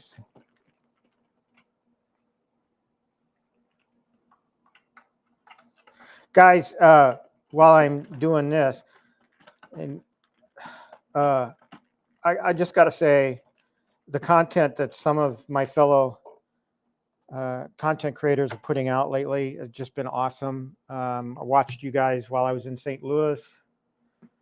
There we have the board. This is what a JAMA board looks like. You've got pin settings here. Based on the manual, it changes certain aspects of the JAMA board, how it operates. So Yeah, that's your JAMA board. The brains of the game. Okay. I think I'm going to save this speaker too, because it might, I don't know. You know me, parts, I mean. So I might actually use the power supply in the rebuild.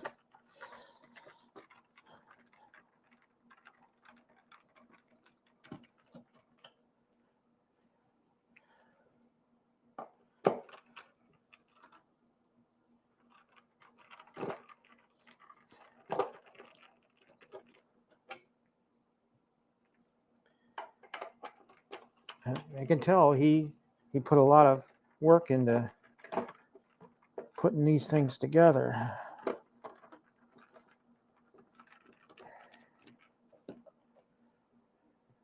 And I haven't seen him.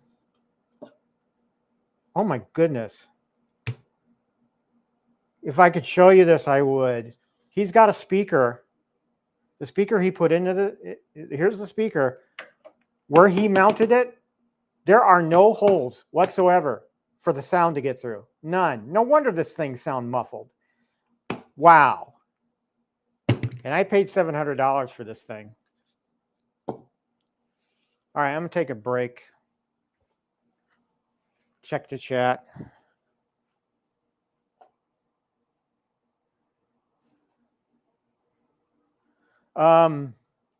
Boofman.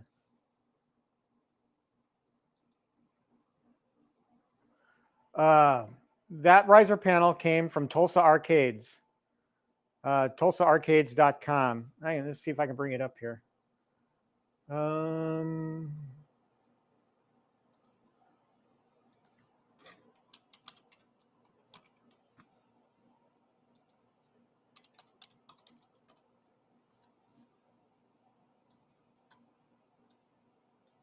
I'll share out that page.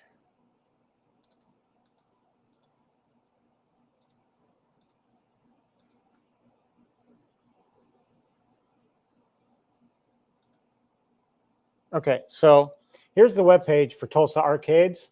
It's basically just TulsaArcades.com. As you can see, he's got a little thing on his website to remember his wife. And she did a lot of work for the company. And if you received a package, it was probably packed and shipped by her. And he lost her very recently. So if you can help him out and help support his business, by all means, do so. So he does full arcade builds. But where I generally go is for some of the accessories.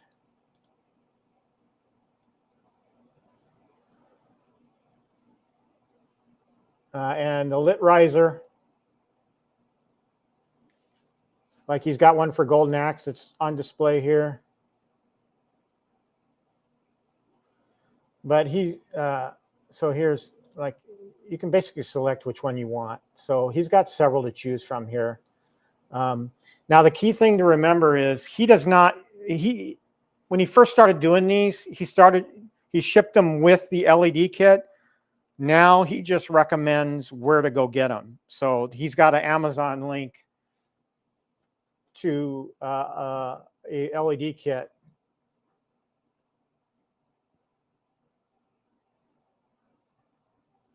Yeah, see, no LED light strip is included. You can use any LED strip. We recommend the ones linked that don't bend at the edges. So here's an Amazon link to the LED kit that he recommends to use with these. So what he ships is basically just the wood front riser panel with the backlighting plate in the center. So just to kind of go through, he's got one for Mortal Kombat, Asteroids. He even did a custom one for Alien versus Predator. So all kinds. You could go, I'm not going to go through them all. Got one for Big Buck Hunter. Got one for Defender if you've got the Defender cab. Got one for Dragon's Lair. He's got several customs. Got one for Final Fight. Let's see, Golden Tee. If you've got a riser for Golden Tee. So here's the Joust one. This is the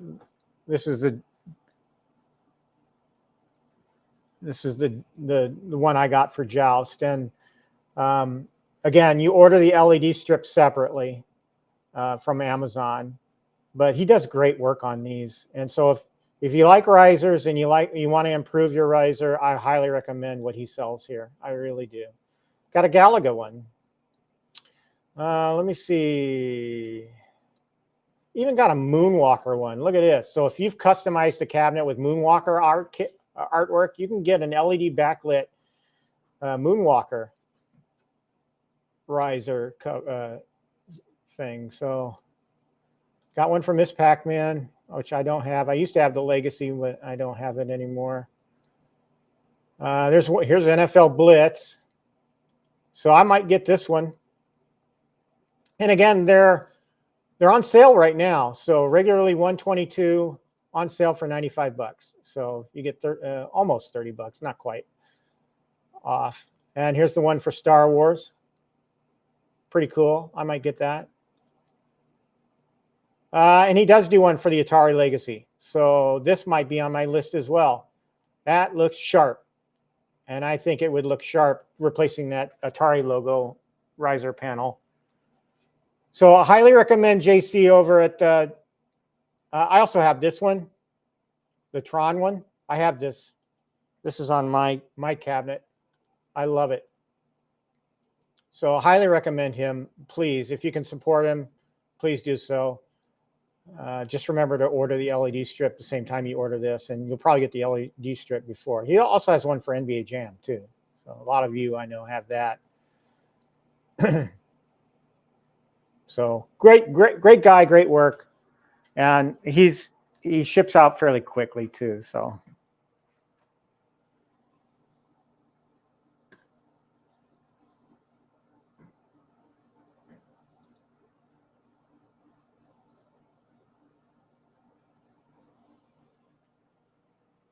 Well, my phone is being used as a camera right now, so.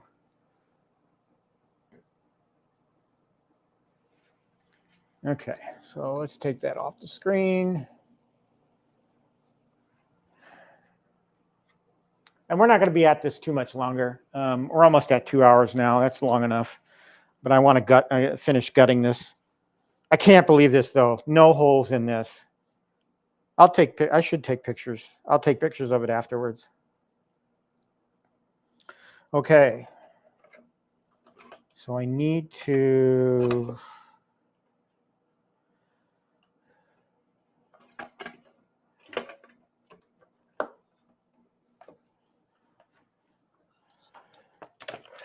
I'm not going to disassemble the buttons yet. I'm just going to set that off to the side. And get the power supply out of here.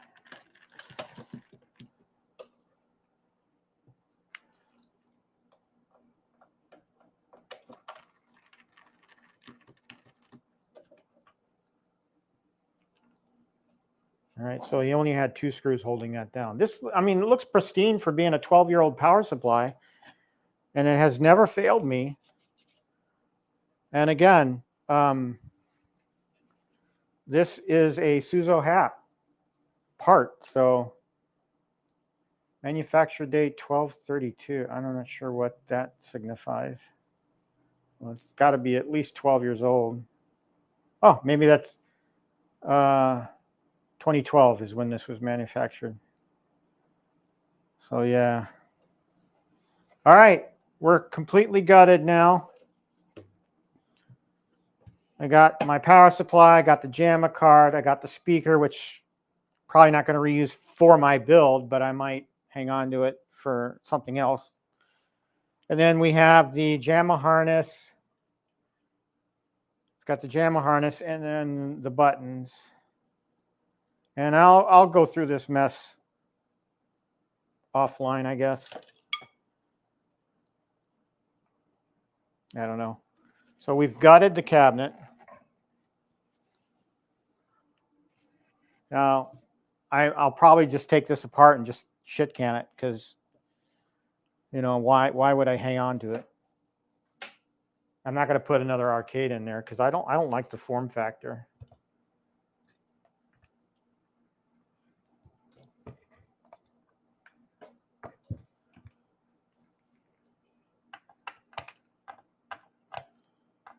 And it looks like to me here, when he made this control panel, he messed up on some of the hole drilling. It didn't line up.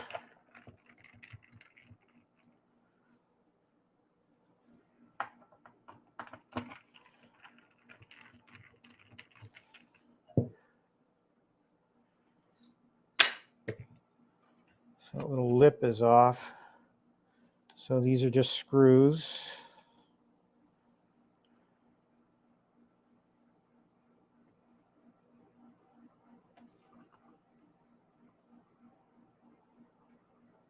That's interesting, the wiring choices here. Okay, well, I'm not, like I said, I'm not going to go through deconstructing this thing right now.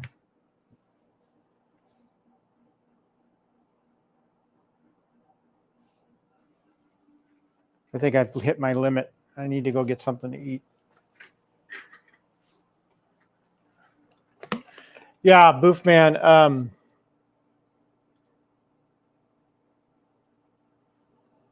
I don't know if you're talking about the JAMA kit or the do-it-yourself lit riser. Yeah, he does have that option. I'll pull that up here real quick.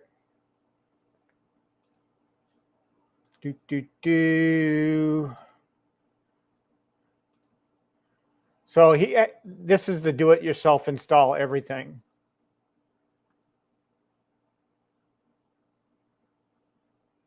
So if you select it, you'll be installing graphics and T-molding. So basically, this is a bare knuckle kit. You can make whatever you want, you know.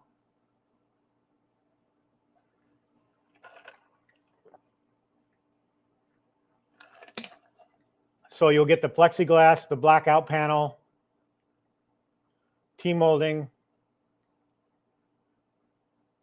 Yeah, blackout panel I got bit with my Tron because the LED light was shining through. So what I did to solve that was I put a piece of black Gorilla tape across on the inside so the light doesn't shine through. You can't see it. I mean, it's fairly hidden. And my arcade's kind of dark anyway, so it works. So he'll send you, it looks like he'll send you the T-molding. You just got to tell him what color you want. Graphic of your choice and screws. So yeah, it's cheaper if you do it yourself. I'm lazy, so I want him to do it for me. I'm going to take off this microphone and go back. All right, because